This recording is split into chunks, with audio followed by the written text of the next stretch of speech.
अस्सलाम वालेकुम। आज हम लोग स्टार्ट करेंगे चैप्टर 5। चैप्टर 5 हमारा है स्टेक होल्डर। अब पहले हम लोग चैप्टर्स को लिंक करते हैं जैसे हम पढ़ के आए। वन चैप्टर हमने पढ़ा था बिजनेस ऑर्गेनाइजेशंस। फिर हमने बिजनेस ऑर्गेनाइजेशन से बिजनेस ऑर्गेनाइजेशन का स्ट्रक्चर देखा। स्ट्रक्चर के अंदर हमने ये देखा था कि वे ऑफ डूइंग थिंग्स क्या है, यानी कि काम करने का तरीका क्या है। उसके बाद हमने कल्चर देखा। काम करने के तरीके के लिए उनकी क्या वैल्यूज हैं, क्या रूल्स रेगुलेशंस हैं, क्या इन्वायरमेंट है, ये सारी चीजें देखी।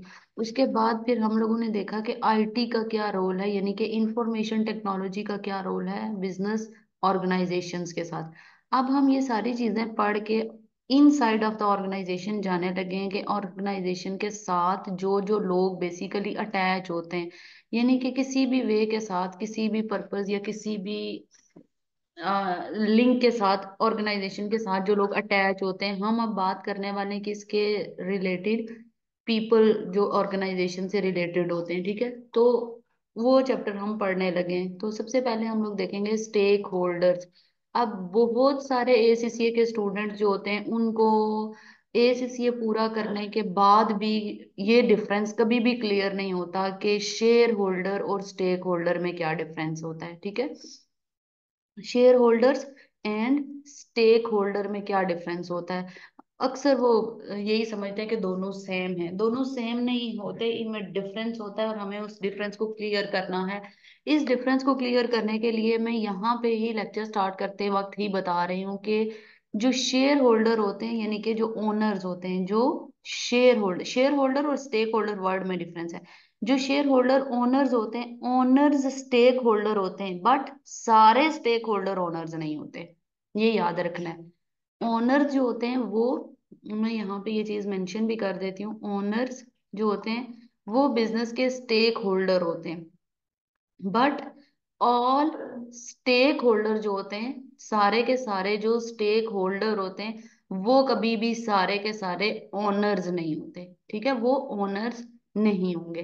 तो अब डिफरेंस हम आगे चल के देखेंगे कि क्या क्या कैसे बनता है। इस चैप्टर के अंदर हमने स्टेक होल्डर की डेफिनेशन देखनी है, फिर डिफरेंस देखना है। इससे आपको एमसीक्यू आ सकता है, एमटीक्यू भी बन के आ सकता है। डिफरेंट तरह की स्टेटमेंट देके कि internal external connected stakeholder को आइडेंटिफाई करो। फिर एक यहाँ पे थ्योरी भी है, उसके अकॉर्डिंग भी देखेंगे कि किसका ये जो मेंडलोस मैट्रिक्स है, मेंडलो का मैट्रिक्स, उसके अकॉर्डिंग किस स्टेक होल्डर को ज्यादा अथॉरिटी, पावर या इंटरेस्ट किसका ज्यादा होता है, वो भी हम इस चैप्टर के अंदर देखने वाले हैं। तो चैप्टर ऑफिशियली स्टार्ट करते हैं। स्टेक होल्डर, स्टेक होल्डर के अंदर इंटरनल कनेक्टेड एक्सटर्नल। पहले देखेंगे स्टेक होल्डर की डेफिनेशन कि स्टेक होल्डर है क्या, उसके बाद देखेंगे, पहले हमने इसको डिफाइन करना है कि ये क्या चीज है। उसके बाद टाइप्स इसकी देखनी है, देन कॉन्फ्लिक्ट भी देखने हैं। कॉन्फ्लिक्ट मतलब इनका आपस में जैसे इंटरनल और कनेक्टेड है, इन दोनों के इंटरेस्ट सेम नहीं हो सकते, आपस में कॉन्फ्लिक्ट हो सकता है। इंटरनल और एक्सटर्नल का कॉन्फ्लिक्ट हो सकता है, कनेक्टेड और मतलब ऑर्गेनाइजेशन से इनकी डिमांड्स जो होती हैं वो डिफरेंट होती हैं। तो ये चीज हम देखेंगे आगे। मैंने जैसे बताया था कि हर चैप्टर आपका लिंक करेगा अगले चैप्टर्स के साथ, अगली बुक के साथ।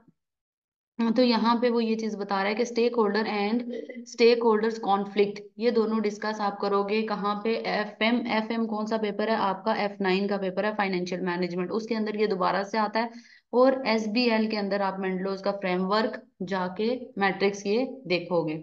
स्टार्ट करते हैं। What is stakeholder. हमने यहाँ पे स्टेक होल्डर देखना है कि स्टेक होल्डर क्या, कौन होता है। स्टेक वर्ड का मतलब क्या होता है, स्टेक वर्ड का मतलब होता है इंटरेस्ट, ठीक है। कोई भी ऐसा पर्सन, कोई भी ऐसी पार्टी, कोई इंडिविजुअल, कोई एंटिटी, कोई भी ऐसी चीज जिसका कोई ना कोई इंटरेस्ट जुड़ा हुआ हो ऑर्गेनाइजेशन के साथ, किसी बिजनेस के साथ कोई ना कोई इंटरेस्ट जुड़ा हुआ हो, यानी कोई इंटरेस्ट हो उसका, वो जो होता है वो स्टेक होल्डर होता है, ठीक है। कोई भी वो इंडिविजुअल यानी कि एक पर्सन हो सकता है, वो कोई ग्रुप हो सकता है, वो ऑर्गेनाइजेशन हो सकती है, वो कंपेटिटर हो सकता है, वो ये इन्वायरमेंटल सोसाइटीज हो सकती हैं, वो गवर्नमेंट हो सकता है। कोई भी चीज जिसका किसी भी बिजनेस के अंदर कोई इंटरेस्ट, कोई लिंक जुड़ा हुआ हो, उसको हम स्टेक होल्डर कहते हैं। A stakeholder is an individual group who has interest in what organisation does, कि ऑर्गेनाइजेशन काम क्या कर रही है, are who affect or can be affected by the organisation action. ये बड़ी इंपॉर्टेंट बात है कि वो लोग जो या तो ऑर्गेनाइजेशन से अफेक्ट खुद होते हों, या तो वो खुद अफेक्ट कर सकते हों ऑर्गेनाइजेशन को, या खुद अफेक्ट होते हों ऑर्गेनाइजेशन से, तो वो क्या होते हैं, स्टेक होल्डर। हमें कैसे पता चलेगा कि अफेक्ट कर सकते हैं या होते हैं? जैसे लेट से फॉर एग्जांपल, हम एग्जांपल लेते हैं कस्टमर्स की, ठीक है। कस्टमर ऑर्गेनाइजेशन से प्रोडक्ट बाय करते हैं, ठीक है। प्रोडक्ट बाय करते हैं, बाय किया तो इन्होंने क्या किया, ऑर्गेनाइजेशन को मनी दी, पैसे दिए, सेल्स दिया, तो इसका मतलब ये हुआ कि मनी दे के वो ऑर्गेनाइजेशन को अफेक्ट कर रहे हैं, और चीज लेके वो खुद अफेक्ट हो रहे हैं, ठीक है। तो टू वेज के अंदर हमारा इस तरह से बेनिफिट जनरेट हो रहा है। या तो ऑर्गेनाइजेशन से अफेक्ट होते हैं या अफेक्ट करते हैं ऑर्गेनाइजेशन के एक्शन से। इसी तरह जैसे मैंने गवर्नमेंट का नाम लिया था, गवर्नमेंट कैसे इफेक्ट होती है या अफेक्ट करती है? गवर्नमेंट आपसे टैक्स लेती है, ठीक है, तो टैक्स लेके गवर्नमेंट खुद को अफेक्ट कर रही होती है। इसी तरह गवर्नमेंट रूल्स रेगुलेशंस बनाती है, तो रूल्स रेगुलेशन से भी आपको अफेक्ट कर रही होती है। आप टैक्स पे करते हो तो आपके टैक्स से गवर्नमेंट इफेक्ट करती है, गवर्नमेंट इफेक्ट होती है। तो ये सारी चीजें हमने देखनी है। अब वो हमें कह रहा है कि it is a vital for manager to understand the varying needs, मतलब हमें ये पता होना चाहिए कि जो भी स्टेक होल्डर्स हैं उनकी क्या क्या नीड्स हैं और क्या क्या डिमांड्स हैं, तीनों का डिफरेंस पता होना चाहिए, कॉन्फ्लिक्ट्स पता होने चाहिए, हर एक चीज हमें क्लियर होनी चाहिए। एज अ मैनेजर हमें ये चीज पता होनी चाहिए, ताकि हम उनकी नीड्स को उस हिसाब से फुलफिल कर सकें। वो कह रहा है failure to do so could mean that important stakeholder do not have their need met. अगर आपको ये नहीं पता, एज अ मैनेजर आप कंपनी चला रहे हो, आपको ये नहीं पता कि मेरा जो स्टेक होल्डर इंटरनल है, इंटरनल कौन होता है, एम्प्लॉयज और मैनेजमेंट। जो मेरा स्टेक होल्डर एक्सटर्नल है, एक्सटर्नल लाइक कोई भी कस्टमर हो गया आपका, गवर्नमेंट हो गई, आगे चल के तो हम एक्सटर्नल मतलब कनेक्टेड देखें, कनेक्टेड में ये आते हैं कस्टमर्स वगैरह, सप्लायर्स वगैरह। एक्सटर्नल जैसे आपका गवर्नमेंट है, इन्वायरमेंटल में इन्वायरमेंटल सोसाइटीज हैं, ट्रेड यूनियंस हैं, बहुत सारे और लोग भी हैं। अब आपको अगर ये नहीं पता कि इसकी डिमांड क्या है और इसकी डिमांड का डिफरेंस आपको नहीं पता, तो आपकी कंपनी अपने स्टेक होल्डर की नीड्स को मेट नहीं कर पाएगी, तो वो कंपनी चलेगी कैसे, ठीक है। तो वो कंपनी के अंदर बहुत बड़ा डिजास्टर आ सकता है अगर आप नीड्स को फुलफिल नहीं करते। टाइप्स ऑफ स्टेक होल्डर्स, अच्छा, तीन तरह की उसने बताई हैं, इंटरनल, एक्सटर्नल और connected. Types of stakeholder को डिस्कस कर लेते हैं कि टाइप्स ऑफ स्टेक होल्डर कौन कौन सी हैं। टाइप्स ऑफ स्टेक होल्डर के अंदर सबसे पहले आ जाती है इंटरनल स्टेक होल्डर। इंटरनल, जो कि इंटरनल वर्ड से ही हमें क्लियर होना चाहिए कि ये क्या बात कर रहा है, विद इन द ऑर्गेनाइजेशन, ठीक है। विद इन द ऑर्गेनाइजेशन यानी कि जो ऑर्गेनाइजेशन के अंदर होंगे, यानी कि जो ऑर्गेनाइजेशन की एक्टिविटीज में इन्वॉल्व होंगे, ठीक है, एक्टिविटीज में इन्वॉल्व होंगे, ऑर्गेनाइजेशन के कामों में उनका ह्यूज इन्फ्लुएंस होगा, ठीक है, ह्यूज इन्फ्लुएंस होगा, यानी कि वो काम में हिस्सा लेते हैं, वही काम करते हैं। स्ट्रॉन्ग इन्फ्लुएंस उसने बताया भी है। और वो स्टेक होल्डर जो विद इन द ऑर्गेनाइजेशन होते हैं, कंपनी के ऑब्जेक्टिव अचीव करने के लिए, रन करने के लिए वो खुद पार्टिसिपेट करते हैं। इंटरनल है ना, जैसे इम्प्लॉयज हैं, इम्प्लॉयज कंपनी का काम करेंगे तो कंपनी चलेगी, ठीक है। मैनेजमेंट है, मैनेजमेंट बोर्ड ऑफ डायरेक्टर्स हैं, वो कंपनी के लिए पॉलिसीज बनाएंगे, वो कंपनी के स्ट्रेटेजीज बनाएंगे, मेथड्स डेवलप करेंगे और डिसीजंस लेंगे तो कंपनी चलेगी। अब हमने देखना है कि कौन सा स्टेक होल्डर है और उसकी क्या नीड एक्सपेक्टेशन है। एग्जाम्पल क्या है, एम्प्लॉय है तो एम्प्लॉय की नीड, मैं अगर किसी कंपनी में काम कर रही हूँ तो मेरी नीड क्या है, उस कंपनी से मेरी जरूरत क्या है, पे मुझे अच्छी मिले, वर्किंग कंडीशन अच्छी हो, यानी कि वहां पे इन्वायरमेंट अच्छा हो, रिस्पेक्टफुल इन्वायरमेंट हो, मेरी रिस्पेक्ट हो, मेरा स्टेटस हो, जॉब सिक्योरिटी हो, यानी कि मुझे ये ना हो कि कभी भी कल कोई आके कह दे कि कल से आप ना आओ। उसके अंदर नोटिस पीरियड का टाइम हो प्रॉपर, अगर जॉब से निकाला भी जाता है तो उसके लिए प्रॉपर रीजनिंग हो।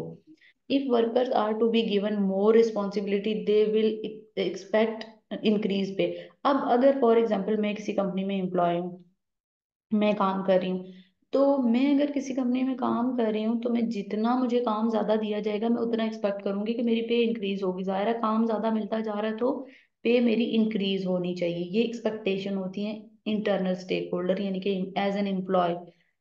उसके बाद मैनेजमेंट है, मैनेजर्स हैं, यानी कि बोर्ड ऑफ डायरेक्टर्स हो सकते हैं, मैनेजर्स हो सकते हैं। उनका क्या होता है, उन वो ज़्यादा बड़ी पोजीशंस पे होते हैं।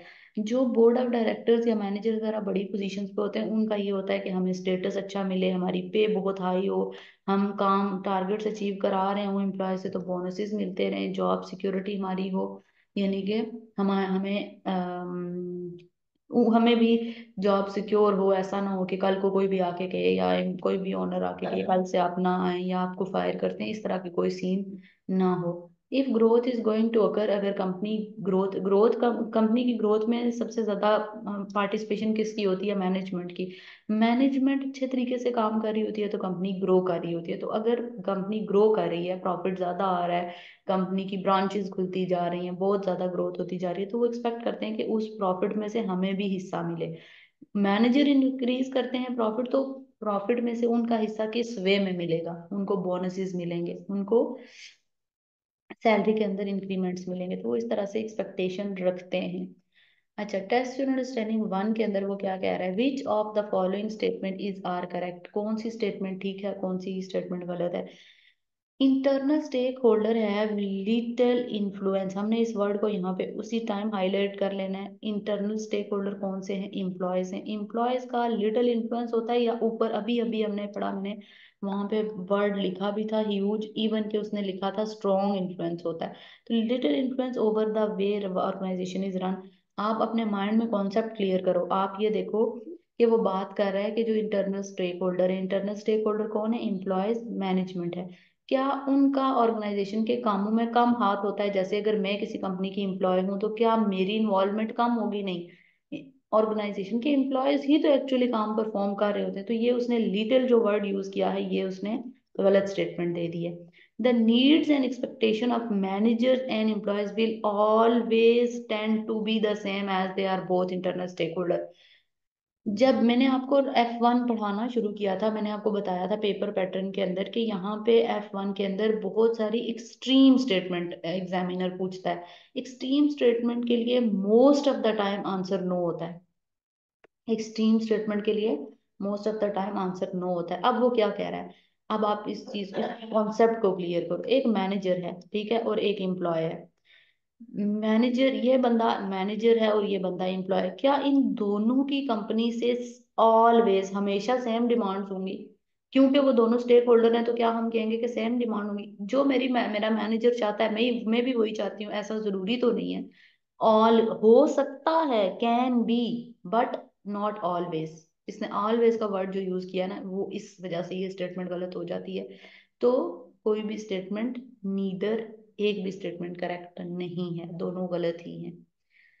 ओके, देन आ जाते हैं हम कनेक्टेड स्टेक होल्डर पे। कनेक्टेड स्टेक होल्डर क्या है, कनेक्टेड, अब आपने याद रखना है इनको ना, इनको कॉन्सेप्ट को याद रखने का तरीका क्या है। इंटरनल है तो सीधा याद रखना है जो वर्क लाइक काम में इन्वॉल्व होंगे, यानी कि एक्टिविटीज जिनके साथ आएंगी। कनेक्टेड है तो कनेक्टेड का मतलब यह है जिनका कोई ना कोई फाइनेंशियल लिंक जुड़ा हुआ हो। फाइनेंशियल लिंक, फाइनेंशियल का क्या, फाइनेंशियल वर्ड कहाँ से आया है, फाइनेंस से आया है, पैसे से आया है। जिसका जिनका कोई ना कोई मनी के साथ लिंक जुड़ा हुआ होता है, मनी वे में, यानी कि जो आप इसको इस तरह भी लिख सकते हो, इन टर्म ऑफ ट्रेड जुड़े हुए होते हैं, यानी कि ट्रेड के लिहाज से कंपनी के साथ जुड़े हुए होते हैं, उनको कनेक्टेड कहा जाता है, यानी कि कनेक्ट होते हैं। कनेक्टेड स्टेक होल्डर इधर इन्वेस्ट और have dealing with the firm, मतलब या तो वो इन्वेस्ट कर सकते हैं। अब इन्वेस्ट का वर्ड आया तो इन्वेस्ट में भी हम क्या लगाएंगे, मनी ही लगाएंगे ना। तो मैंने क्या बात की कि वो स्टेक होल्डर जो कि किसी न किसी तरह से पैसों के लिए जुड़े हुए होते हैं ऑर्गेनाइजेशन के साथ, तो उनको हम कनेक्टेड स्टेक होल्डर कहते हैं। They tend to have varied objective, उनके ऑब्जेक्टिव डिफरेंट डिफरेंट होते हैं। स्टेक होल्डर, इसमें एग्जांपल्स कौन कौन सी होती हैं, अब ऑब्जेक्टिव इनके सबके डिफरेंट डिफरेंट होंगे, एग्जांपल्स इनकी नीड्स कौन कौन सी टाइप्स आती हैं। सबसे पहले shareholder. Shareholder stakeholder हो सकते हैं, बट सारे स्टेक होल्डर शेयर होल्डर नहीं हो सकते। मतलब कस्टमर भी स्टेक होल्डर है, सप्लायर भी, तो ये ओनर तो नहीं हो सकते ना। शेयर होल्डर कौन से हैं, शेयर होल्डर जिन्होंने कंपनी के अंदर इन्वेस्ट करना है, यानी कि पैसा लगाना है, जिनका कैपिटल है, ठीक है। अब वो भी देखो पैसों पैसों के साथ, पैसों के जरिए जुड़े हुए हैं। जाहिर है इन्वेस्ट करेंगे तो इन्वेस्ट क्यों करेंगे, ताकि उनको प्रॉफिट ज्यादा दिया जाए, यानी कि डिविडेंड उनको ज्यादा मिले। डिविडेंड क्या होता है? Part of the profit that will be distributed among share holder. Profit का पार्ट कुछ जो हम शेयर होल्डर को देते हैं। वो चाहते हैं कि उनकी इनकम जल्दी जल्दी ग्रो करे, उनके लिए कंटिन्यूएशन और बिजनेस के साथ ग्रोथ, मतलब कैपिटल ग्रो करे, वो लॉन्ग टर्म बिजनेस के साथ इन्वेस्टमेंट रखें और उनको फायदा मिले। और उनकी उनकी विश क्या होती है कि अगर कैपिटल के अंदर ग्रोथ आ रही है, यानी कि उनके पैसे से बिजनेस कामयाब हो रहा है, तो उनको डिविडेंड के अंदर भी राइज मिले, डिविडेंड की स्ट्रीम जो है वो बढ़े। यानी कि अगर लास्ट टाइम अगर मुझे किसी इन्वेस्टमेंट से 1 लाख डिविडेंड मिल रहा है, तो वो बिजनेस इस साल बहुत सक्सेसफुल हो गया, तो उसके अंदर मेरा ये डिविडेंड भी इंक्रीज होना चाहिए। एज अ शेयर होल्डर मेरी ये डिमांड होगी बिजनेस से। उसके बाद आ जाते हैं कस्टमर्स। कस्टमर्स भी देखो पैसे के साथ जुड़े हुए हैं। ये कंपनी को पैसा देते हैं, क्यों देते हैं? क्योंकि उसके अगेंस्ट लेते हैं या तो प्रोडक्ट या लेते हैं सर्विस। प्रोडक्ट और सर्विस, इनकी नीड क्या होती है? अगर एज अ कस्टमर आप अपने आप को एक कस्टमर रख के, तो एग्जांपल लो, आप किसी दुकान से कोई चीज या किसी मॉल पे या किसी जगह कोई चीज लेने जाते हो, आपकी नीड क्या होती है? कि आपको प्राइस अच्छी मिले, चीज क्वालिटी वाइज मिले, सस्ती मिले, डिस्काउंट मिल जाए, ये सारी चीजें आपकी डिमांड होती है। और ऐसी चीज मिले जिसमें क्वालिटी कॉम्प्रोमाइज ना हो रही हो। तो इनको इनकी डी नीड्स होती हैं कि सेटिस्फेक्शन हमें मिले, हमें वैल्यू फॉर मनी प्रोडक्ट मिले। वैल्यू फॉर मनी प्रोडक्ट के अंदर तीनों चीजें होनी चाहिए, इकोनॉमी भी हो, एफिशिएंसी भी हो, इफेक्टिवनेस भी हो, कॉस्ट इफेक्टिव, हर एक चीज बेनिफिट हमें मिले। अच्छा, एग्जाम्पल क्या है? Any attempt for example increase the quality and price में लीड कस्टमर डिससेटिस्फेक्शन। मतलब वो ये कह रहा है कि अगर आप अपनी प्रोडक्ट के अंदर क्वालिटी डालते हो, यानी कि क्वालिटी आप देखो ना, क्वालिटी अगर आपने डाली है तो आप प्राइस महंगी करोगे। प्राइस जब प्रोडक्ट की ज्यादा होती है तो कस्टमर डिससेटिस्फाई होता है, क्योंकि प्राइस हाई होगी तो डिमांड लो होगी, क्योंकि ये लॉ ऑफ डिमांड है। ठीक है, लॉ ऑफ डिमांड कहता है कि प्राइस ज्यादा होती है तो लोगों की एक्सपेक्टेशन कम हो जाती है, लोग नहीं लेते, तो डिससेटिस्फेक्शन है। उसके बाद अगर हम लोग देखें तो आगे सप्लायर हैं। सप्लायर कौन होते हैं? सप्लायर वो लोग हैं जो कि आप, अब ये भी आप देखो, ट्रेडिंग के साथ जुड़, आपके साथ ट्रेडिंग में जुड़े हुए हैं। ये आपको क्या देते हैं? ये आपको मटेरियल डिलीवर करते हैं। ठीक है, आपको मटेरियल डिलीवर करते हैं, तो मटेरियल डिलीवर करके आपसे क्या लेते हैं? मनी, पैसे ही लेते हैं। तो इन टर्म ऑफ ट्रेड, जो मैंने वर्ड यूज किया था ना, फाइनेंशियल लिंक जुड़ा हुआ होता है। कनेक्टेड स्टेक होल्डर, हर वो स्टेक होल्डर है जिसका कोई ना कोई फाइनेंशियल लिंक है कंपनी के साथ। तो ये मटेरियल सप्लाई करेंगे तो उनकी डिमांड क्या होगी? अब सप्लायर, जब आप सप्लायर से मटेरियल उठाओगे ना, तो वो कैश पे भी आप उठा सकते हो, आप क्रेडिट पे भी उठा सकते हो। ठीक है, यानी कि उधार भी ले सकते हो। उनकी आपसे डिमांड क्या होगी? कि हमें जल्दी पैसे मिले, पेड प्रॉम्प्टली। मतलब सप्लायर चाहता है कि आप उससे चीज लो और जल्दी जल्दी पैसे दे दो। अगर आप पेमेंट्स डिले करते हो तो इसका मतलब यह है कि आप, मतलब आपका डिसीजन है कि आप पेमेंट डिले करके, यानी कि अगर मेरे पास 2 लाख रुपए पड़े हुए हैं और 2 लाख ही मैंने सप्लायर को पे करना है, ये मेरे पे उधार है, मैंने उससे चीजें ली हुई हैं, बट मैं ये चाहती हूँ कि ये 2 लाख मैंने बिजनेस के अंदर अभी फिलहाल और चीजों के लिए यूज करना है, मैं इसको थोड़ा डिले कर देती हूँ। मैं इसको बोलती हूँ अभी मेरे पास पैसे नहीं है, नेक्स्ट में दे दूंगी। तो वो क्या करेगा? वो सीज करेगा सप्लाई गुड्स को। सीज मतलब वो सप्लाई कट कर देगा, वो कहेगा कि ये बंदा टाइम पे पैसे ही नहीं देता। तो ये भी आपके स्टेक होल्डर हैं, इनकी भी डिमांड्स हैं कि आप टाइम पे क्या करो ना, पेमेंट कर दो, ताकि आपको नेक्स्ट सप्लाई भी टाइम पे मिले। देन नेक्स्ट लास्ट आ जाते हैं फाइनेंस प्रोवाइडर। आपने सुना हुआ होगा कि बिजनेस जब चलता है तो बिजनेस को फाइनेंस की जरूरत होती है। फाइनेंस मतलब पैसा। मनी ना हो, पैसा ना हो तो बिजनेस उसके बगैर चल सकता है? नहीं। और फाइनेंस के लिए सोर्सेज दो ही होते हैं, या तो डेट या इक्विटी। इक्विटी की बात हम ऊपर कर आए हैं, यानी कि इक्विटी कौन प्रोवाइड करेगा? Share holder. जो शेयर होल्डर का पैसा होता है उसको इक्विटी कहते हैं। वो पहले स्टेक होल्डर पे हमने देखा कनेक्टेड में। डेट प्रोवाइडर, डेट क्या है? आपका लोन है। लोन कौन प्रोवाइड करता है? Banks, financial provider, finance provider, financial intermediaries, financial institutions, ठीक है। तो ये लोग क्या करते हैं, आपको लोन देंगे। तो उनकी नीड आपको, मतलब उनकी नीड आपसे क्या होती है, वो आपको अगर लोन देते हैं ना, तो इनकी एक्सपेक्टेशन ये होती है कि आप जल्दी पे करो और इंटरेस्ट भी पे करो। और अगर वो लोग आपको पैसा दे रहे हैं आपको, तो उनकी इन्वेस्टमेंट सिक्योर हो, यानी कि उनको ये लगे कि ये बंदा लोन ले रहा है तो वापस करने की इसके अंदर काबिलियत होनी चाहिए। इसीलिए तो किसी भी पर्सन को क्रेडिट देते वक्त उसकी क्रेडिट वर्दीनेस असेस की जाती है। क्रेडिट वर्दीनेस क्या, कि उसकी देखी जाती है कि इस काबिल है भी या नहीं, कि वापस कर पाएगा या नहीं। तो वो ये चीज उनकी, जैसे वो देखेंगे कि इनकी इस फॉर्म के अंदर एबिलिटी है कैश जनरेट करने की या नहीं, इनका बिजनेस कैसा है, ये लोग पैसे हम इनको उधार देने लगे हैं तो ये वापस करने के काबिल हैं या नहीं। तो ये इनकी नीड्स एंड डिमांड्स होती हैं कनेक्टेड की। लास्ट आ जाते हैं एक्सटर्नल स्टेक होल्डर। एक्सटर्नल जो बिल्कुल, अब वर्ड पे हमने जाना है ना, हमने वर्ड का मीनिंग देख के तो अपने कॉन्सेप्ट को बनाना है। एक्सटर्नल कौन है, जो कि बेसिकली बाहर के stakeholder, outside the organisation.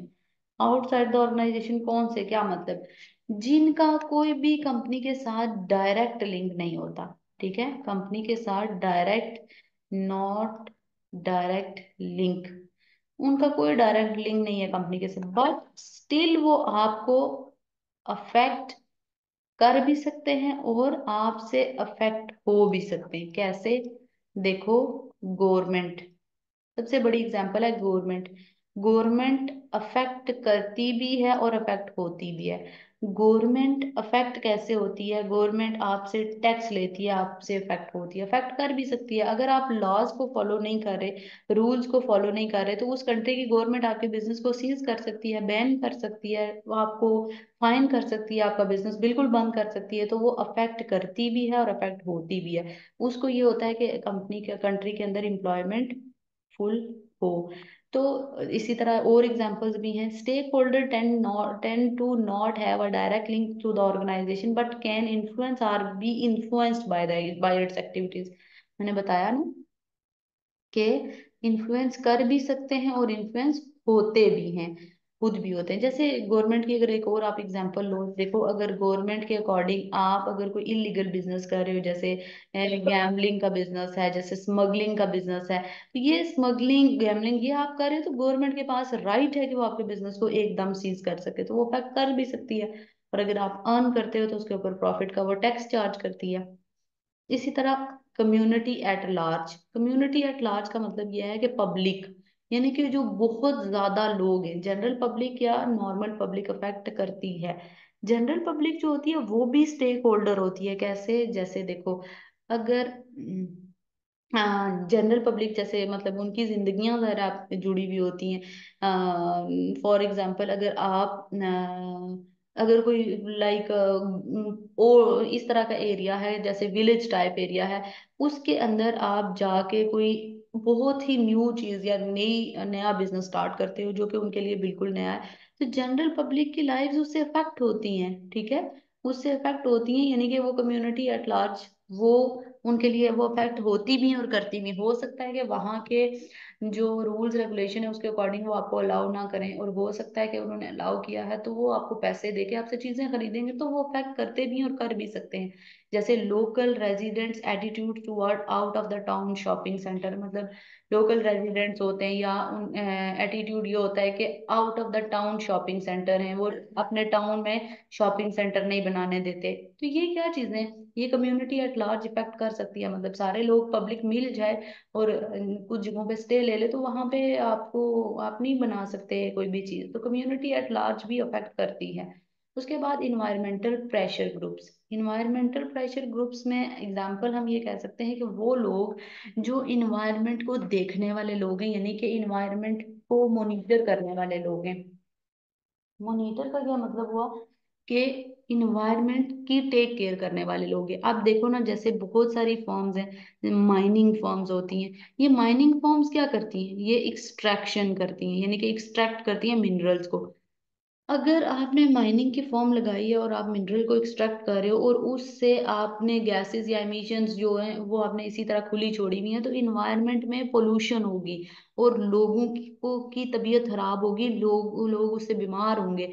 तो वो सारे लोग मिलके आपकी वहां से कंपनी बंद करा सकते हैं कि आप यहाँ पे ये चीज नहीं कर सकते, ठीक है। तो organisation does not harm the external environment.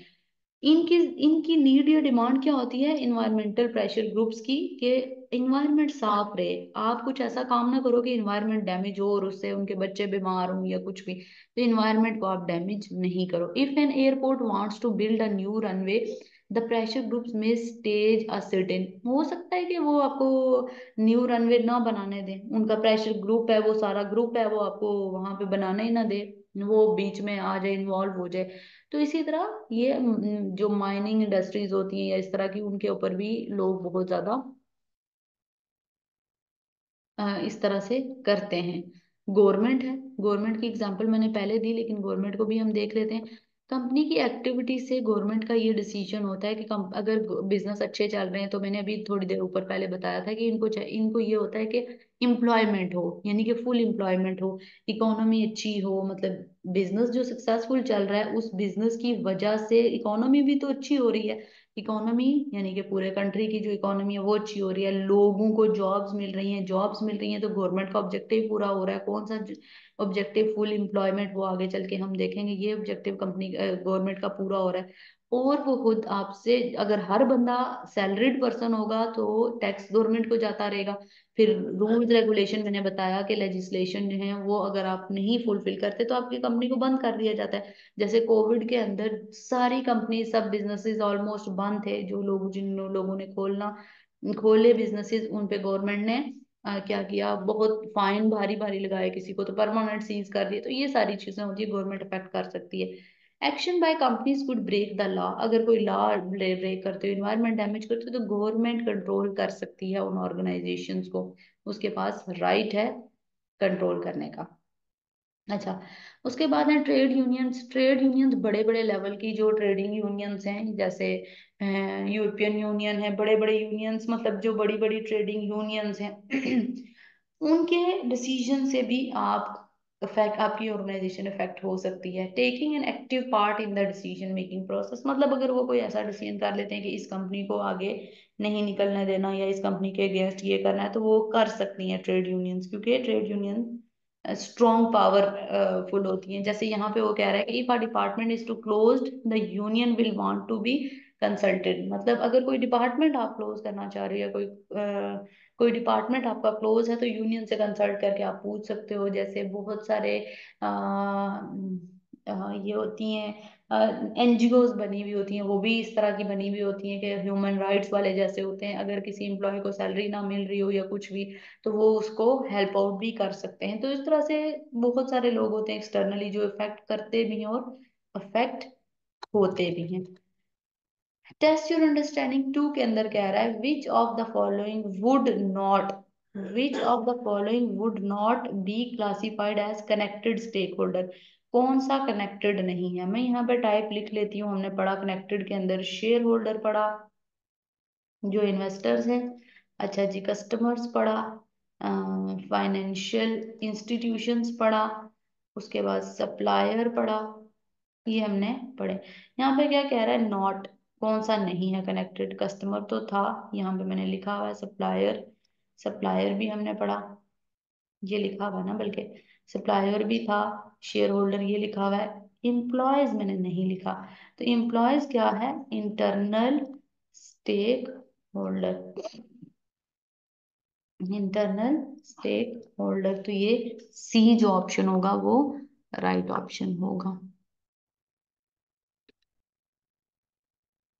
Okay then, एक और टाइप से भी हम देखते हैं कि primary and secondary stakeholder कौन से होते हैं।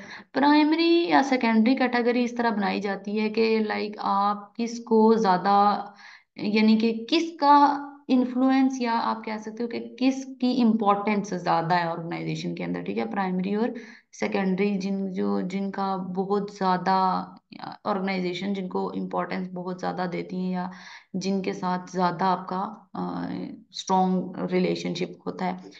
प्राइमरी और सेकेंडरी वो कह रहा है कि this is a different model of categorising stakeholder. मैंने कहा ये एक डिफरेंट टाइप की मतलब ऑर्गेनाइजेशन की कैटेगरीज हैं,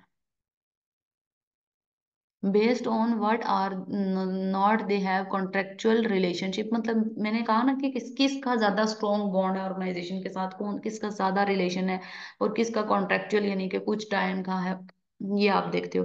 प्राइमरी मेन की, आप जिसको की भी कह सकते हो, की स्टेक होल्डर या main stakeholder. Primary stakeholder contractual relationship for instance, मतलब जाहिर है ये तो कॉन्ट्रैक्ट के साथ आते हैं ना। एम्प्लॉय अगर कंपनी के साथ कॉन्ट्रैक्ट, एम्प्लॉय अगर जॉब स्टार्ट करता है तो उसको कॉन्ट्रैक्ट साइन करना पड़ता है कि इतने टाइम तक आपको कंपनी नहीं छोड़नी, वट एवर ये सैलरी होगी या जो भी, मैनेजमेंट है, डायरेक्टर है, शेयर होल्डर है, इन सबको कॉन्ट्रेक्चुअल रिलेशनशिप बनाना होता है। Who falls into the connect, जिसके अंदर यानी कि कनेक्टेड भी आ सकते हैं, इंटरनल भी आ सकते हैं।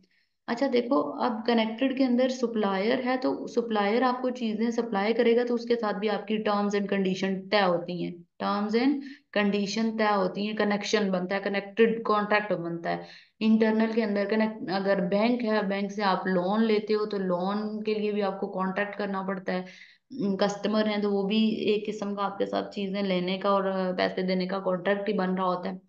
तो ये प्राइमरी स्टेक होल्डर जो मेन स्टेक होल्डर है यानी कि जिनको, जिनकी आप ये कह सकते हो कि कॉन्ट्रेक्चुअल रिलेशनशिप है। सेकेंडरी स्टेक होल्डर यानी कि उनका इंटरेस्ट ऑर्गेनाइजेशन के अंदर कम है, मतलब ये कि उनका लिंक कोई भी नहीं है कॉन्ट्रेक्चुअल, उनका कोई कॉन्ट्रेक्चुअल रिलेशनशिप नहीं। आप देखो ना, गवर्नमेंट कोई ऑर्गेनाइजेशन के साथ, आज मैं बिजनेस स्टार्ट करूँ तो गवर्नमेंट मेरे साथ कोई कॉन्ट्रैक्ट करेगी नहीं, इसका कोई कॉन्ट्रैक्ट रिलेशन नहीं होता, बट फिर भी इफेक्ट करते हैं, यानी कि पब्लिक हो गई, स्टेक होल्डर हो गए, जनरल पब्लिक या जो एक्सटर्नल स्टेक होल्डर है वो इस कैटेगरी में फॉल करते हैं।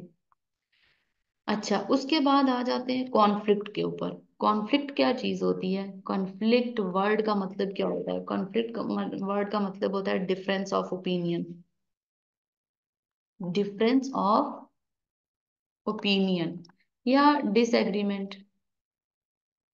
आप किसी बंदे से डिसएग्री करते हो, वो कॉन्फ्लिक्ट होता है। अब कॉन्फ्लिक्ट वर्ड जब भी आता है तो स्टूडेंट को लगता है कि ये कोई बहुत ही बुरी चीज है और ये नहीं होनी चाहिए।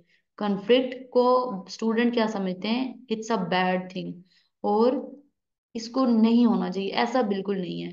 कॉन्फ्लिक्ट की टाइप्स होती हैं, कॉन्फ्लिक्ट पॉजिटिव भी होता है, कॉन्फ्लिक्ट नेगेटिव भी होता है। अगर कोई कॉन्फ्लिक्ट, जिसको पॉजिटिव को कहते हैं कंस्ट्रक्टिव, कंस्ट्रक्टिव कॉन्फ्लिक्ट, नेगेटिव को कहते हैं डिस्ट्रक्टिव कॉन्फ्लिक्ट। पॉजिटिव कॉन्फ्लिक्ट होना कंपनी के अंदर जरूरी है, वो आपके ऑर्गेनाइजेशन की ग्रोथ बढ़ाएगा। क्या मतलब हुआ?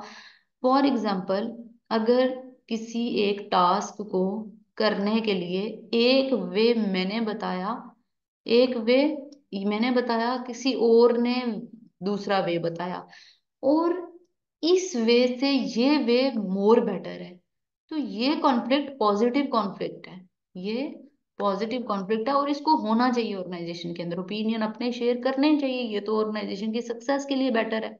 लेकिन अगर फॉर एग्जाम्पल के कोई पर्सन ये कह रहा है कि ये हो सकता है कि ये वे ज्यादा अच्छा हो और ये वे अच्छा नहीं है, और डिस्ट्रक्टिव कॉन्फ्लिक्ट बस सिर्फ आपकी पर्सनैलिटी क्लैशेस हैं तो आप कह रहे हो कि नहीं ये चीज नहीं होनी चाहिए, या उस दूसरे पार्टी को आप बोलने ही नहीं दे रहे, तो ये क्या है? Negative conflict. तो कॉन्फ्लिक्ट बुरी बात नहीं है, कॉन्फ्लिक्ट की टाइप्स को समझना जरूरी है।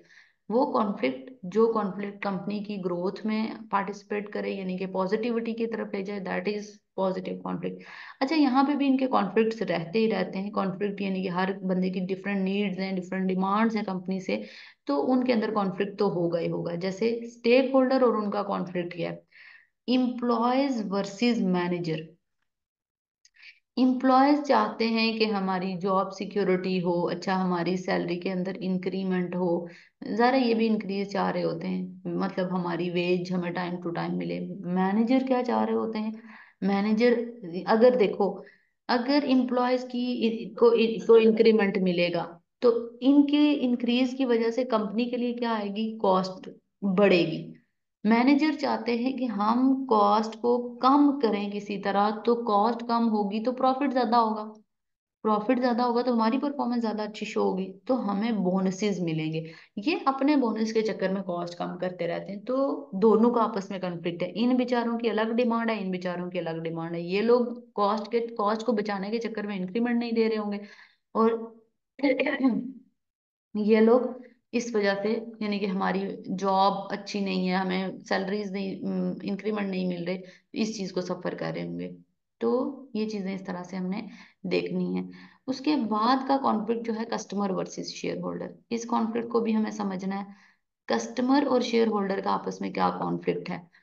कस्टमर चाहता है कि मुझे प्रोडक्ट की क्वालिटी बहुत अच्छी मिले, क्वालिटी अच्छी हो, बहुत बेस्ट हो, बट प्राइस लेस हो। शेयर होल्डर चाहता है कि कंपनी की कॉस्ट कम हो और प्रॉफिट ज्यादा हो। जाहिर है इसका पैसा लगा हुआ है ना बिजनेस में, ये चाहते हैं। अगर कंपनी क्वालिटी अच्छी देगी ना तो कंपनी की कॉस्ट बढ़ जाएगी, जो कि शेयर होल्डर को मंजूर नहीं है। कस्टमर चाहता है कि मुझे अच्छी क्वालिटी की प्रोडक्ट मिले और लेस प्राइस में मिले, शेयर होल्डर ये नहीं चाहता, तो दोनों का आपस में कॉन्फ्लिक्ट रहता है। Product quality, service level versus profit dividend, जाहिर है ये चाहते हैं कि प्रॉफिट ज्यादा से ज्यादा बढ़े और हमें डिविडेंड ज्यादा से ज्यादा मिलता रहे, जबकि कस्टमर चाहते हैं कि कम प्राइस में अच्छी क्वालिटी मिले। General public versus share holder. General public कौन है? हम लोग। कोई बंदा बिजनेस करता है या कोई बंदा फैक्ट्री लगाता है, लेट से कोई बंदा फैक्ट्री लगाता है, तो हमारी उससे डिमांड क्या है? कि वो गैस के पाइप्स वगैरह, जो गैस एमिशंस वगैरह हैं, जो उनका वेस्टेज वगैरह है, वो इस तरह से सामने बाहर ना फेंकें जिससे पोल्यूशन वगैरह ना हो, जिससे हमारा इन्वायरमेंट डैमेज ना हो।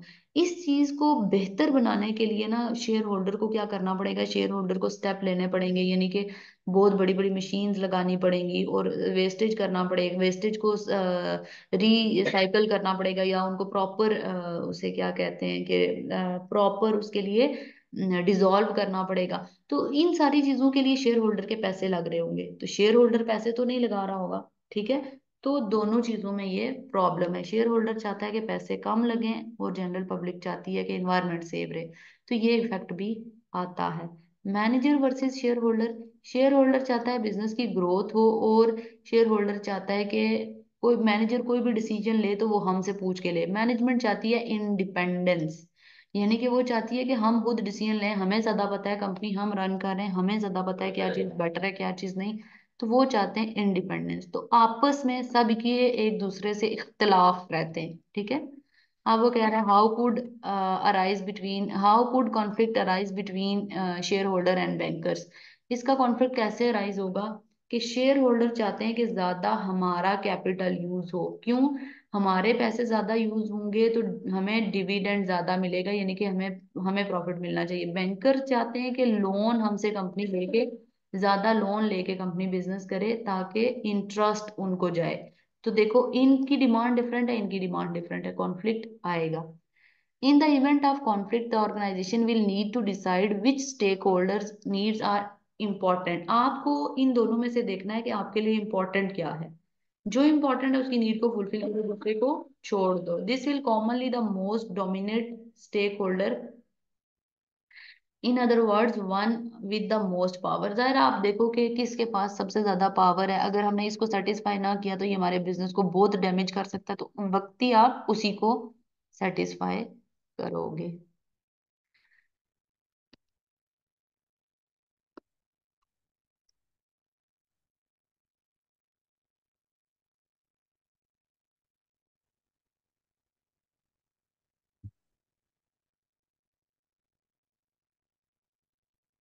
ओके, आज हम लोग इस चैप्टर का लास्ट टॉपिक देखेंगे। लास्ट टॉपिक है Mendelow's power interest matrix. Power interest matrix हम पढ़ क्या रहे हैं?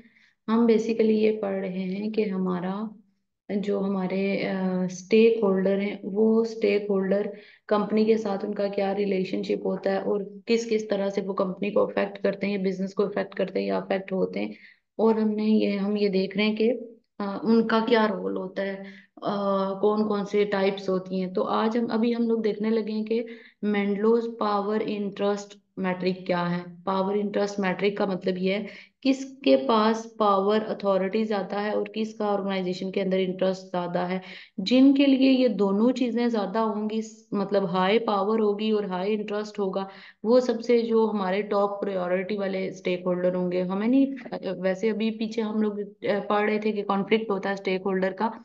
तो हमें आइडिया नहीं है कि कॉन्फ्लिक्ट को खत्म करने के लिए क्या करना चाहिए। तो उसके लिए मेंडलो ने एक फ्रेमवर्क दिया है कि स्टेक होल्डर में आप देखोगे सबसे डोमिनेंट कौन है। डोमिनेंट मतलब सबसे ज्यादा पावर और इंटरेस्ट किसका है। तो उस मैट्रिक्स को हम लोग देखते हैं कि मेंडलो के मैट्रिक्स के अकॉर्डिंग कौन से स्टेक होल्डर हैं। तो अब यहाँ पे आपने क्या करना है, आपने इस ग्राफ को देखना है और यहाँ पे ये चीज देखनी है कि कौन से स्टेक होल्डर किस ग्राफ के किस पार्ट में आ सकते हैं। सबसे पहले अगर हम लोग देखें, एक साइड के ऊपर हमें लो लेवल ऑफ इंटरेस्ट दे दिया गया है, एक साइड पे लेवल ऑफ पावर दे दी गई है। अब अगर हम इस पॉइंट को डिस्कस करें तो इस पॉइंट के ऊपर आप देखें लो इंटरेस्ट है और लो पावर है। इस पॉइंट के ऊपर low level of interest and low level of power है, दोनों चीजें लो हैं। इसीलिए उसने कहा है कि जिन स्टेक होल्डर का लो लेवल ऑफ पावर हो, लो लेवल ऑफ इंटरेस्ट हो, उनको मिनिमल एफर्ट से आप बस सेटिस्फाई करो। मिनिमल एफर्ट बस ठीक है, उनकी जो बेसिक थोड़ी बहुत नीड्स हैं उनको फुलफिल करो, बहुत ज्यादा फोकस करने की जरूरत नहीं है। और ऐसे स्टेक होल्डर कौन से वाले स्टेक होल्डर होते हैं, एग्जाम्पल के लिए हमें क्या चाहिए, वो जो कॉन्ट्रैक्ट बेस के ऊपर आपके ऑर्गेनाइजेशन में थोड़े टाइम के लिए आए हैं, माइग्रेट वर्कर हैं, थोड़े टाइम के लिए आपकी कंपनी को ज्वाइन किया है, कुछ कॉन्ट्रेक्चुअल वर्क करने आए हैं, कोई प्रोजेक्ट करने आए हैं, उसके बाद चले जाएंगे। तो उनके लिए आपको बहुत ज्यादा, ना तो उनको आपने बहुत पावर दी हुई है कि वो ऑर्गेनाइजेशन के डिसीजंस में, ऑर्गेनाइजेशन की बड़ी पॉलिसीज में इन्वॉल्व हो सके, तो ना ही उनका इतना ज्यादा इंटरेस्ट है। फिर अगर हम इस पॉइंट को डिस्कस करें, इस पॉइंट के ऊपर आप अगर देखो तो यहाँ पे हमारे पास क्या है, लो लेवल ऑफ इंटरेस्ट है। इंटरेस्ट नो डाउट के आपका ये लो ही है, इसी पॉइंट को हम डिस्कस करें ना। बट पावर क्या हो गई है, हाई। अब क्या हो गया, लो हाई। लो हाई मीन्स इंटरेस्ट उनका लो है बट पावर उनकी हाई है। इसका मतलब उनको सेटिस्फाई रखना है। लाइक गवर्नमेंट हो गई, जो उनके पास इंटरेस्ट बेशक उनका इतना ज्यादा ना हो बट अफेक्ट वो फिर भी कर सकते हैं। ट्रेड यूनियंस हो सकते हैं, कुछ और चीजें हो सकती हैं, ठीक है। ये सारी चीजें उनको हमने सेटिस्फाई रखना है। अगर हम इस पॉइंट को देखें, इस पॉइंट को, तो यहाँ पे आप देखो लेवल ऑफ इंटरेस्ट इनका हाई है, लेवल ऑफ इंटरेस्ट हाई है। बट इसी पॉइंट से पीछे आए तो पावर इनकी लो है, ठीक है। इसी पॉइंट से अगर हम लोग पीछे आते हैं तो पावर इनकी लो है। आप इस पॉइंट को, यानी कि हम ये बॉक्स डिस्कस कर रहे हैं, तो कीप इन्फॉर्म, यानी कि इंटरेस्ट इनका हाई है, बहुत ज्यादा हाई इंटरेस्ट है, लेकिन इसी के पीछे स्ट्रेट आए तो पावर इनके पास इतनी ज्यादा नहीं है। तो इसमें कौन सी एग्जांपल आएगी, इसमें एग्जांपल आएगी कंपनी के एम्प्लॉयज, कंपनी की मैनेजमेंट। इनको आपने इन्फॉर्म रखना होता है। इंटरनल स्टेक होल्डर हम कह सकते हैं, ठीक है, इंटरनल स्टेक होल्डर, यानी कि इनको आपने इंफॉर्मेशन देनी होती है, डिटेल्स बतानी होती है, इनका इंटरेस्ट हाई क्यों है। अब मैं किसी ऑर्गेनाइजेशन में काम कर रही हूँ तो मुझे उस ऑर्गेनाइजेशन में काम करने के लिए हर एक्टिविटी पे नजर रखनी होगी, हर एक्टिविटी में देखना होगा कि क्या काम कैसे करना है, क्या काम कैसे करना है, वो सारी चीजें आपने देखनी है। तो इनको इन्फॉर्म रखना है। अगर आप इस पॉइंट पे देखो तो इस पॉइंट के ऊपर लेवल ऑफ इंटरेस्ट भी हाई है और इसी से पीछे अगर आप जाओ तो पावर भी हाई है, यानी कि high high both, high and high, level of interest भी और पावर दोनों हाई हैं। तो ये आपके की प्लेयर्स होते हैं, इनको हर सूरत आपने सेटिस्फाई करना है। इनको, ये मैन है, कस्टमर हो सकते हैं, एक्सटर्नल स्टेक होल्डर हो सकते हैं, यानी कि जो आपकी ऑर्गेनाइजेशन में बहुत ज्यादा इफेक्ट कर सकते हैं। बिजनेस की लैंग्वेज में बोला जाता है एक कस्टमर और एक कस्टमर, एक और एक मिलके 11 बनते हैं। यानी कि अगर एक कस्टमर को आपने सेटिस्फाई नहीं किया, वो बाकी 11 लोगों को जाके आपका फीडबैक देगा तो वो सेटिस्फाइड नहीं होंगे। इसका मतलब एक कस्टमर को तोड़ने का मतलब है 11 कस्टमर आपके और टूटेंगे। तो ये बहुत ज्यादा इफेक्ट करने वाले लोग हैं, इनको आपने बहुत ज्यादा एफर्ट करके सेटिस्फाई रखना है। वो कह रहा है plotting each stakeholder according to the power they have over organisation and interest they have in a particular decision. Dominant stakeholder, वो जाहिर है सबसे ज्यादा डोमिनेंट कौन से हैं, की प्लेयर, जिनके पास सबसे ज्यादा पावर होगी। इसमें सिर्फ एग्जांपल आप ये नहीं लिखोगे कि कस्टमर है, या आपको सिचुएशन के अकॉर्डिंग देखना है, ठीक है। आपको सिनेरियो इसमें से आपका एमटीक्यू आ सकता है, आपको सिनेरियो को पढ़ना है, ठीक है। थ्योरी को अच्छे तरीके से डिस्कस करके पढ़ के याद करके फिर देखना है क्या होगा, क्योंकि वो इस तरह भी सिनेरियो दे सकता है कि किसी जगह पे कोई कंपनी है जहां पे शेयर होल्डर जो है उनकी इन्वेस्टमेंट जो है वो 90% है और बाकी 10% लोन है, और बाकी इम्प्लॉयज कह रहे हैं कि सैलरीज बढ़ाओ या कुछ भी। तो सबसे ज्यादा मेन कौन होगा, जिसके पास सबसे ज्यादा पावर और इंटरेस्ट होगा। तो हमने इस सिनेरियो को अभी आगे चल के एक एग्जांपल भी करेंगे, सिनेरियो को अच्छे तरीके से समझना है। फर्दर इश्यूज विद मेंडलोज मैट्रिक्स, और क्या क्या इश्यूज हैं मेंडलोज के मैट्रिक्स के साथ। Although the other stakeholders may be fairly passive, no doubt के बाकी fairly passive हैं, the manager must be aware that shareholder group can emerge and move from coordinate to coordinate. अब वो कह रहे हैं कि नो डाउट कि आपने बना लिया है कोऑर्डिनेट, लाइक इसमें कौन से आएंगे, इसमें कौन से आएंगे, इसमें कौन से आएंगे, इसमें कौन से आएंगे, 4 coordinate. But as a manager अगर मैं काम कर रही हूँ तो मुझे ये चीज पता होनी चाहिए कि स्टेक होल्डर इमर्ज हो सकते हैं, लाइक ये और ये कोऑर्डिनेट मिक्स हो सकता है, ये और ये मिक्स हो सकता है, उनकी पोजीशन चेंज हो सकती है मैट्रिक्स के अंदर, फिक्स पोजीशन नहीं रहती। Sources of stakeholder power, stakeholder के पास पावर कहाँ से आती है, किससे आती है। तो एक होती है हायरार्की। हायरार्की किसको कहते हैं, लेवल्स को, ठीक है। लेवल ऑफ ऑर्गेनाइजेशन यानी कि जो, जैसे ये एक लेवल है स्ट्रेटेजिक, टेक्टिकल, ऑपरेशनल, ये हमने पढ़ी थी ना एक ट्राइएंगल।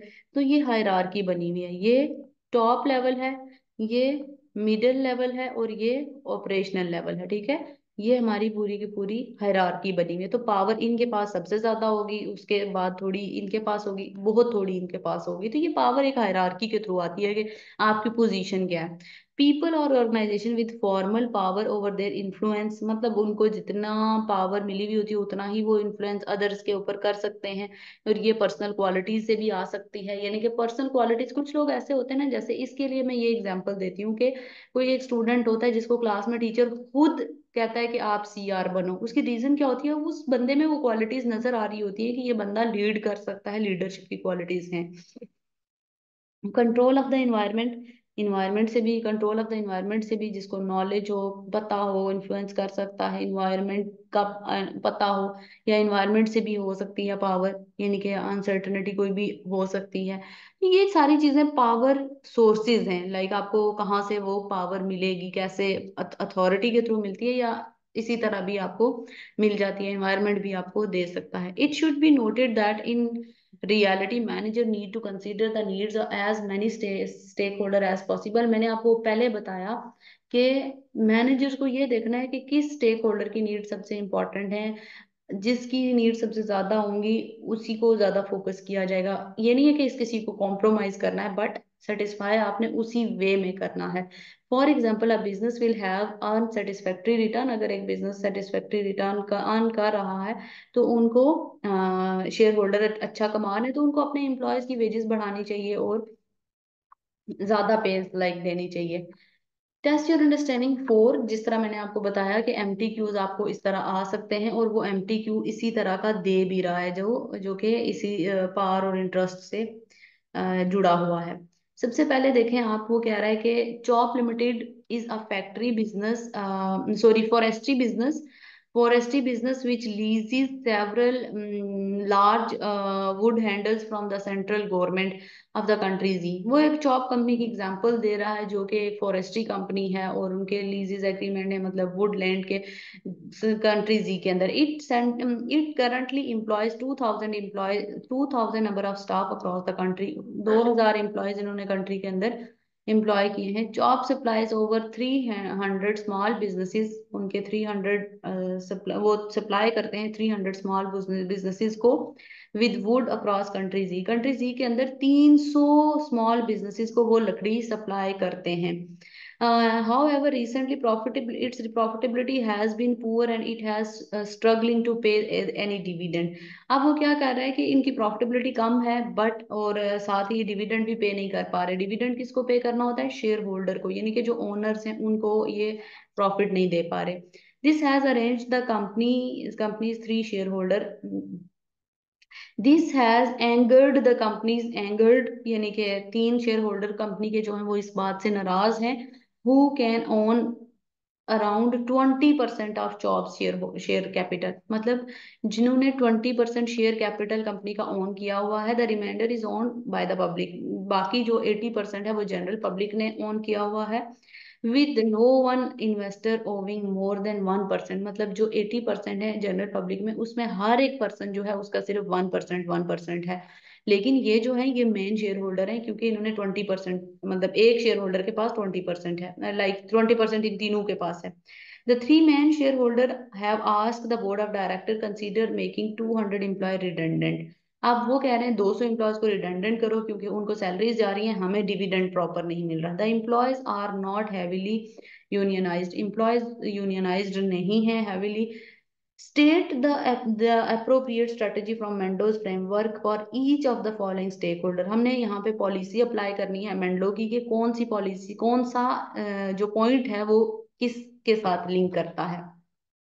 कस्टमर किसके साथ लिंक करते हैं? मेजर शेयर होल्डर्स, इम्प्लॉयज और कंट्री, गवर्नमेंट ऑफ कंट्री जी। क्या सबसे पहले अगर हम देखा जाए तो इस पूरी बात के अंदर यहाँ पे जितनी भी हमने डिटेल पढ़ी उसमें जॉब्स कस्टमर की कोई इन्वॉल्वमेंट आपको नजर नहीं आ रही। मतलब ये कि कोई कस्टमर की तरफ से प्रेशर नहीं है, कहीं पे हमने ये नहीं देखा कि कस्टमर ये कह रहे हैं या कस्टमर कह रहे हैं कि हमें ये चाहिए या कुछ भी, कहीं भी इस जगह पे डिटेल नहीं। इसका मतलब ये है कि इनका तो लो इंटरेस्ट आएगा, लो पावर है, इन्होंने इनका तो कोई बात हो ही नहीं रही। इसका मतलब इनको मिनिमल एफर्ट के जरिए हम सेटिस्फाई करेंगे। उसके बाद अगर देखा जाए major shareholders, major shareholder तीनों हैं वो थ्री शेयर होल्डर जिनका 20% इन्वेस्टमेंट है। देखा जाए तो बाकी जो पब्लिक है उनका तो 1% है, तो यहाँ पे 20% है, ठीक है। तो मेजर शेयर होल्डर को, मेजर शेयर होल्डर हमारे किस बॉक्स में आएंगे? ये जो हमने बॉक्स बनाए थे ये तो ज़रा इन्वेस्टमेंट निकाल लेंगे, इनको तो हमने हर सूरत रखना है। इनका इंटरेस्ट भी हाई होता है, हाई इंटरेस्ट, क्योंकि इनको वो चाहिए होता है कि कंपनी क्या कर रही है क्या नहीं। और हाई पावर भी है इनके पास। हाई पावर कैसे पता चला? अगर ये पूरी 20% इन्वेस्टमेंट निकाल लेते तो बाकी तो सबके पास 1% है, कंपनी उस तरह से हिल जाएगी। तो इनको, ये हमारे की प्लेयर्स हैं, ठीक है, की प्लेयर्स हैं, इनको हमने सही से इनकी बात माननी है, जो ये कह रहे होंगे उसको हमने फोकस करना है। एम्प्लॉयज, एम्प्लॉयज को हमने अगर रिडंडेंट करना है, अगर हम निकालना है, तो एम्प्लॉयज का इंटरेस्ट तो हाई होता ही होता है, ठीक है। और पावर इनके पास क्योंकि लो होती है, ये हमने पढ़ा था। इनको हमने क्या करना है? इन्फॉर्म रखना है, कीप इन्फॉर्म। जाहिर है इनको बताना है ना कि आपको हमने निकालना है। इंटरेस्ट तो इनका हाई है, नो डाउट कि इनके पास पावर नहीं है, ये कुछ कर नहीं सकते। गवर्नमेंट ऑफ कंट्रीज जी, गवर्नमेंट का क्या पार्टिसिपेट है? गवर्नमेंट उस सेक्शन में आती है जिसके अंदर आपका इंटरेस्ट कोई नहीं है। यहाँ पे आप देखो किसी जगह पे हमने बात की है कि गवर्नमेंट क्या कह रही है? गवर्नमेंट की तो बात ही नहीं हो रही। इंटरेस्ट इसका लो है बट पावर इसकी हाई है, यानी कि ये अगर आप कुछ बात नहीं मानोगे या कुछ भी नहीं करोगे तो ये आपको, आपका बिजनेस बंद कर देगी, सीज कर देगी। तो इनको हमने क्या करना है? कीप सेटिस्फाइड, कीप सेटिस्फाइड, जो हमने 4 पॉइंट ऊपर पढ़े उसी लिहाज से आपने इसको प्लॉट करना है। उसके बाद ओके, चैप्टर हमारा खत्म हो गया है। टेस्ट योर अंडरस्टैंडिंग, कुछ प्रैक्टिस क्वेश्चन है, इनको देख लेते हैं। Which of the following would be classified as an internal stakeholder? Internal कौन से होते हैं? Shareholder, no it's connected, ये कनेक्टेड थे। Customers also connected. Directors, yes ये इंटरनल थे, ये मैनेजमेंट है, ठीक है, ये मैनेजमेंट है तो मैनेजमेंट इंटरनल होती है। फाइनेंस प्रोवाइडर ऑल्सो कनेक्टेड, ठीक है, तो ये सी ऑप्शन इसका राइट ऑप्शन होगा। अच्छा वो कह रहा है कि there are a number of different ways of classifying, there are a number of ways to classifying stakeholders। Different stakeholder हैं, internal, connected, primary, secondary, which two of above categories would suppliers fall into, मतलब दो categories कौन सी supplier में जा सकती हैं। तो पहली बात तो यह सप्लायर कनेक्टेड में होते हैं, ठीक है, कनेक्टेड तो हमने पढ़ा था ना, सप्लायर अभी ऊपर भी बात की कि सप्लायर कनेक्टेड में, ये टू। तो अब हमने यहाँ पे देखना है, पहला ऑप्शन तो हो ही नहीं सकता, क्योंकि पहले ये ट्रिक्स होते हैं, आप इन ट्रिक्स को याद रखो कि ये ट्रिक्स होते हैं आंसर फाइंड आउट करने के। देखो, दूसरा ऑप्शन जिस जिस इनमें से दूसरा ऑप्शन जिसमें होगा, दूसरा ऑप्शन जिसमें होगा वो बनेगा। तो पहले देखो कि इसमें तो दूसरा ऑप्शन है ही नहीं, ये नहीं हो सकता। इसमें दूसरा ऑप्शन भी नहीं है, ये भी नहीं हो सकता। अब इन दोनों में से कोई होगा, लेकिन हमने देखना है कि सप्लायर प्राइमरी होते हैं या सेकेंडरी होते हैं। सप्लायर आपका मेन प्रोवाइडर है मटेरियल, अगर वो प्रोवाइड नहीं करेगा तो आप कैसे काम करोगे। तो इट मीन्स के 2 और 3, 3 ये होगा चार्ली ऑप्शन, ठीक है। इस तरह से ट्रिक्स भी याद रखने होते हैं कि किस तरह से हमने क्वेश्चन को सॉर्ट आउट करना है। उसके बाद है टेस्ट योर अंडरस्टैंडिंग 7 के अंदर कह रहा है कि APLC has a large number of share holders, the largest is H, मतलब उसके बहुत ज्यादा शेयर होल्डर हैं लेकिन सबसे ज्यादा एच है, अ पेंशन कंपनी, जो कि जिन्होंने इन्वेस्ट ज्यादा किया हुआ है। He owns 35% of share capital, उन्होंने शेयर कैपिटल का 35% इन्वेस्ट किया हुआ है। None of the other shareholder own more than 10%, बाकी सब तो 10-10% है। He H has stated that it is happy with A's strategy and dividend and has no intention of intervening in A. वो ए कह रहा है कि ए जो वो बेसिकली हैप्पी है एक स्ट्रेटेजी के साथ, लाइक जो ए कंपनी है उनका डिविडेंड इतना ज्यादा वो नहीं करे, तो उस इंटेंशन से वो हैप्पी है। If A appears Mendelow's matrix, which coordinate would H fall into, किस कोऑर्डिनेट के अंदर एच जाएगा।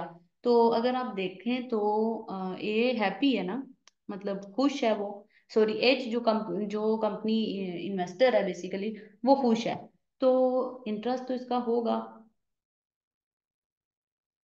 तो ये किस में जाना चाहिए, मिनिमल एफर्ट तो नहीं करनी हमने, हमने इसको क्या करना है, इसका इसका इंटरेस्ट इतना नहीं है, ठीक है, बट इसका जो क्या कहते हैं उसे, पावर है ना, वो बहुत हाई है। क्यों पावर हाई है, आप इसको परसेंटेज देखो, 35% शेयर होल्डिंग है इसके पास, पावर हाई है। इसको हमने कीप सेटिस्फाई रखना है, इसको हमने, नो डाउट कि वो ऑलरेडी हैप्पी है, उसका कोई इंटरेस्ट नहीं है कि क्या काम कैसे हो रहा है कैसे नहीं, तो वो किस क्वाड्रेंट में आएगा, कीप सेटिस्फाई, कि हमने उसको सेटिस्फाई रखना है क्योंकि उसके पास पावर ज्यादा है। Test your understanding 8, a stakeholder has high level of interest, एक स्टेक होल्डर है जिसका हाई लेवल ऑफ इंटरेस्ट है, but has little influence over the organisation. अगर कम इन्फ्लुएंस हो बट इंटरेस्ट हाई हो, तो जाहिर है वो हमने कहा था एम्प्लॉयज होते हैं और उनको इन्फॉर्म रखना होता है, ये तो हमने पहले पढ़ा था। According to Mendelow's framework, the strategy should adopt for the stakeholder is informed, ठीक है, इन्फॉर्म, क्योंकि इंटरेस्ट इम्प्लॉयज के पास ही, सॉरी इंटरेस्ट इम्प्लॉयज के पास ही ज्यादा होता है हाई, बट पावर उनके पास थोड़ी होती है, तो उनको इन्फॉर्म रखना होता है। ये तो अभी हमने ऊपर बात की और ये सीधा सीधा ही उसने पूछा है। Consider the following statement regarding stakeholder, manager only need to consider two stakeholder who are key players on the Mendel's framework. Employees and manager are both internal stakeholder, meaning that they have same objective as each other. हमने इसमें से बताना है कि कौन सी statement correct है, ठीक है, कौन सी स्टेटमेंट करेक्ट है और कौन सी स्टेटमेंट करेक्ट नहीं है। सबसे पहली बात ये है कि वो कह रहा है managers only need to consider two stakeholder who key hall, कि मैनेजर को सिर्फ उन स्टेक होल्डर की को कंसिडर करने की जरूरत है जो कि की प्लेयर्स हैं। ऐसा नहीं है, आपको सब स्टेक होल्डर की नीड को फुलफिल करना होता है। तो ये बात तो इसने गलत की है कि ओनली, ये देखिए मैंने आपको बताया था एक्सट्रीम स्टेटमेंट हम नहीं मान सकते, ओनली को हम कंसिडर नहीं कर सकते। Employees and managers are both internal stakeholder, meaning that they have the same objective. No, employees के ऑब्जेक्टिव और मैनेजर के ऑब्जेक्टिव सेम नहीं होते। क्या वो इंटरनल स्टेक होल्डर हैं तो उनकी सेम ऑब्जेक्टिव होंगे, नो। इसका ऑप्शन होगा नीदर। ये तो आई थिंक सो कल हमने की भी थी। ओके।